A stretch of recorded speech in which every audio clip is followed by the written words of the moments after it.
What? KG at welcome back sa ating channel. Alam nyo ba na habang ang karamihan ay nakatingin sa presyo ng Bitcoin, may mga malaking laban na nangyayari sa likod ng crypto. So hindi to tungkol sa trading, hindi to tungkol sa mga meme coin, kundi tungkol ito sa politika. No? Sa Amerika, nagsimula ng gumastos sa milyon-milyon dolyar ang mga crypto organization para suportahan ang mga kandidato sa Senado. At ang nakakagulat, may higit 125 million pa ang nakatabing pondo na maaaring panggamitin habang papalapit na yung eleksyon. No? So basahin muna natin yung news. No? Just in, sabi ng Coin Bureau, shoutout Coin Bureau, just in, crypto money starts flowing into Senate races as the Clarity Act heads for a vote. Two crypto PACs have launched 1.5 million in ads to boost Republican candidates in Michigan and Iowa with more than 121 million dollars, no? Still sitting on the sidelines. So, ngayon ang tanong dito, kung nangyayari ito sa Amerika, possible din ba ito mangyari sa Pilipinas balang araw? At kapag nangyari yun, magiging mabuti ba ito? O magiging bagong paraan lang ito para bumili ng impluensya? So, pag-usapan natin yan. So, ano bang pwedeng mangyari? So, kumakailan lang, dalawang Crypto Political Action Committees o PACs naglabas ng halos 1.5 million para suporta ng Republican Senate candidate sa Michigan at Iowa. Bakit? Dahil papalapit na yung eleksyon tungkol sa Clarity Act. Isang batas na layuning linawin kung paano i-regulate ang crypto sa Amerika. Kapag malinaw na yung batas, mas magiging komportable na malalaking kumpanya, mas maraming negosyo ang pwedeng pumasok, mas maraming investment. Kaya para sa crypto industry, napakalaking laban ito. So, hindi lang to simpleng eleksyon, ito ay laban sa direksyon ng buong industry. Ngayon, maaaring sabihin ng iba na normal lang ng campaign donations. Tama. Pero bakit special kapag crypto ang gumagawa nito? Dito na nagsisimula yung maging interesting yung usapan. No? Bakit gusto ng crypto industry ang mga pro-crypto na politiko? Simple lang. Lahat ng negosyo gusto magkaroon ng malinaw na batas. Kapag hindi malinaw ang regulation, natatakot ang investor. Nahirapan mag-operate ng mga companies, so maalis ang kapital, kaya gusto ng crypto companies na magkaroon ng mga mambabatas na naiintindihan ng blockchain. Pero hindi ibig sabihin nito na gusto nila ng walang regulation. Ang gusto nila, fair na regulation. Hindi yung bawat bagong innovation agad ipagbabawal. So, dito na papasok yung isang malaking tanong na kapag ang isang industry ba ay gumagastos ng milyon para suportahan yung mga kandidato, ano yung magiging kapalit? So, nabibili ba ang impluensya? So, hindi natin maaaring sabing oo, hindi rin natin pwedeng sabing hindi. Sa maraming bansa, legal ang political donations basta sumusunod sa batas. Pero natural lang na magkaroon ng concern ng publiko.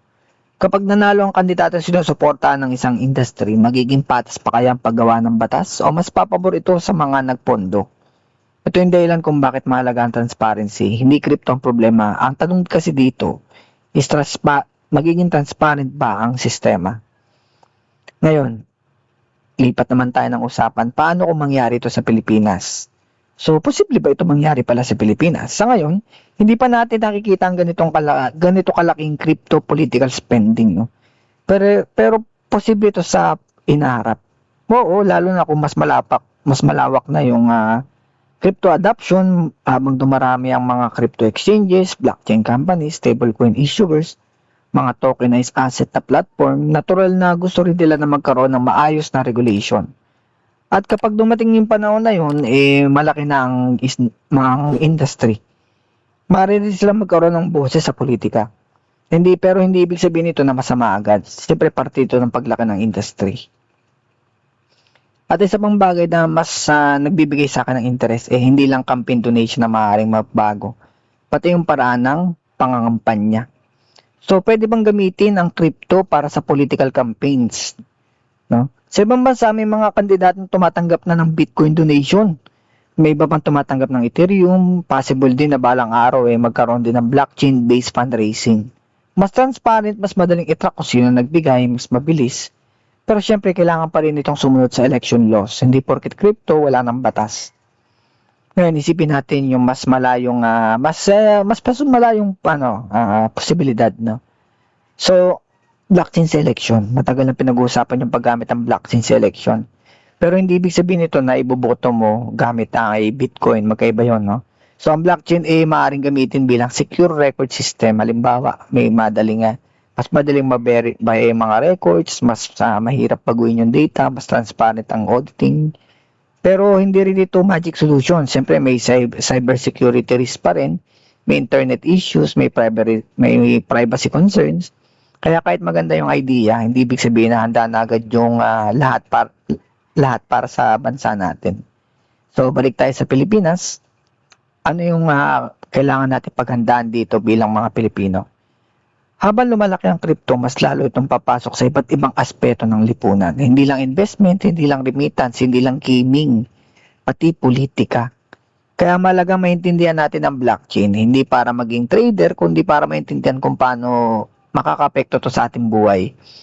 Kapag hindi natin ito naiintindihan, mas madali tayong malinlang sa mga pwede nilang ilabas. No?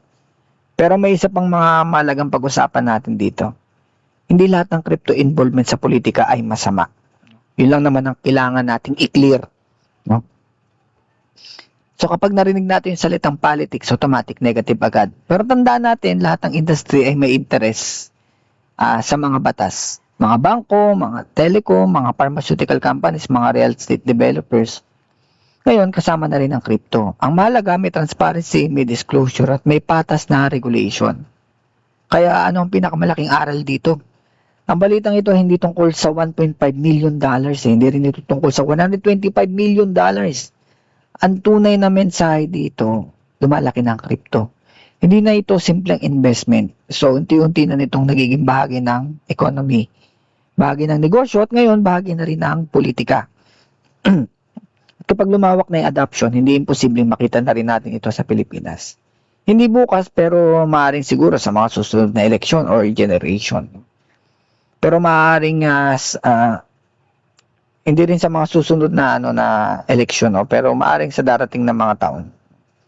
Kaya tanong ko sa inyo, kung balang araw may mga kandidatong tumatanggap ng crypto donation, okay lang ba yun sa inyo? O mas gusto niyo naman natiling hiwalay yung crypto at politika? Comment nyo nga dyan sa baba ang inyong opinion. Dahil sa mabilis sa pagbabago ng technology, hindi na tanong kung mangyayari ba ito. Ang tanong ay kailan. So yun lang, no? Kung gusto niyo pa na maraming mga crypto news na ipinapaliwanag sa simpleng Tagalog lang, simpleng Tagalog lang tayo.